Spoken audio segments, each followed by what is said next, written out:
সমাজ রাষ্ট্র চলবে, কোর্ট কাছারি চলবে, চোরের বিচার হবে, এটা যদি বিরোধিতা করা তো অনেক বড় অপরাধ। কেউ যদি অপছন্দ করে, এই কোরআনের আইনের কথা শুনে যদি কারো কলিজায় ব্যথা লাগে, কারো বুকের ভিতরে যদি মোচড় দেয়, তার সারা জীবনের নেক আমল আল্লাহ বাতিল করে দেবে আর সে কাফের হয়ে যাবে। বলবেন দলিল দেখান, দলিল দেখান। শোনেন, আমি দলিল ছাড়া কথা বলি না, আমি আজগবি কিচ্ছা কাহিনী বলি না। ওই যে মিষ্টি মিষ্টি কিছু সাপের কাহিনী, বেজির কাহিনী বলে হাদিয়া তৌফা নিয়ে বাড়ি যা বক্তা আমি না। রোগ হয়েছে যেখানে ট্রিটমেন্ট দিতে হবে সেখানে, তাহলে এই আলেমরাও ধরা খাবে, এই আলেমরাও ধরা খাবে। যদি আলেমরা জাতিকে কোরআনের হক কথাগুলো বলতো, লক্ষ লক্ষ মুসলমান সত্য পথের দিশা পেত। আমি জানি অনেক মুসলমান আছে তারা না বুঝে বিরোধিতা করে, না বুঝে বিরোধিতা করে, তারা বোঝে না তাই বিরোধিতা করে।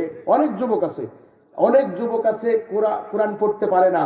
আমি বিশ্বাস করি কোরআনের জন্য যদি জীবন দেওয়ার প্রয়োজন হয়, এই যুবকেরা জীবন দিতে পিছপা হবে না। অনেক যুবক আছে রাসূলুল্লাহর জীবনী জানে না, রাসূলের ইজ্জত রক্ষার জন্য যদি ডাক আসে জানের মায়া করবে না। আমরা আলেমরা তাদেরকে ইসলাম শিখাতে পারিনি। মিষ্টি মিষ্টি কিছু ফজিলতের কথা বলে সবাইকে খুশি করে বাড়ি চলে যায়।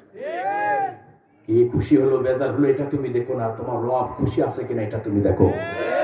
হ্যাঁ, তোমার রবকে খুশি করার জন্য কথা বলো, তাহলে আল্লাহ তোমারে এমন ভাবে ধরবেন। এই যে হাদিয়া তৌফা নিয়ে বাড়ি যাচ্ছ, উলাইকা মা ইয়াকুলুনা ফি বুতুনিহিম ইল্লান নার, জাহান্নামের আগুন দিয়ে তোমার পেট পরিপূর্ণ করছো মাওলানা। ওয়ালা ইউকাল্লিমুহুমুল্লাহু ইয়াওমাল কিয়ামাহ, তোমার মতো আলেমের সাথে আল্লাহ হাসরের ময়দানে কোনো কথা বলবে না। ওয়ালা ইউযাক্কিহিম, তোমার ছোটখাটো গুনাহ মাফ করবে না। ওয়ালাহুম আযাবুন আলীম, তোমার জন্য কঠিন আযাব। আমি কার আযাবকে ভয় করব? কি আমার উপরে খুশি হলো বেজার হলো এটা আমার দেখার দরকার নাই। আমি আমার আল্লাহকে খুশি করার জন্য কথা বলছি, আমার মুসলমান ভাইদেরকে বাঁচানোর জন্য কথা বলছি।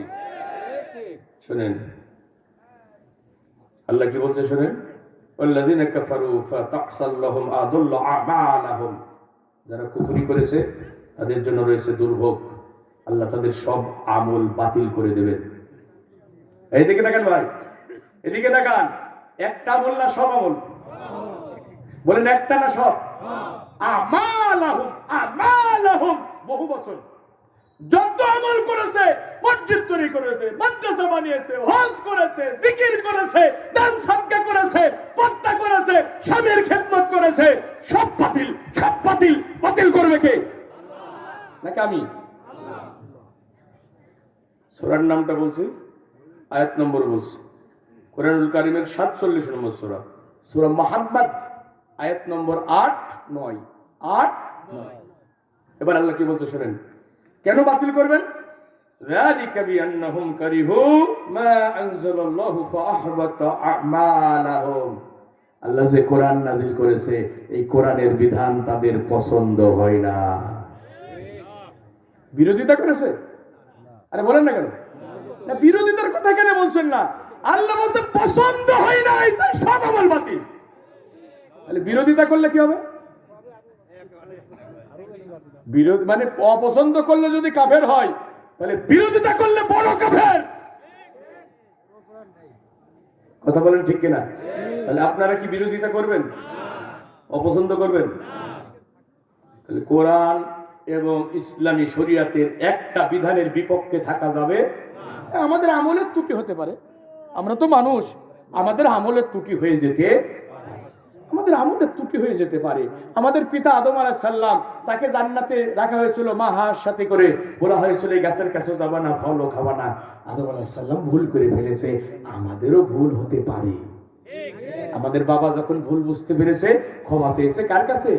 রব্বানা ওয়া যালামনা আনফুসানা ওয়া ইল্লাম তাগফির লানা ওয়া তারহামনা লানাকুনান্না মিনাল খাসিরিন। হে আমাদের রব, নফসের উপরে জুলুম করে ফেলেছি, তুমি ক্ষমা না করলে ক্ষতিগ্রস্ত হয়ে যাব। আল্লাহ ক্ষমা করেছেন?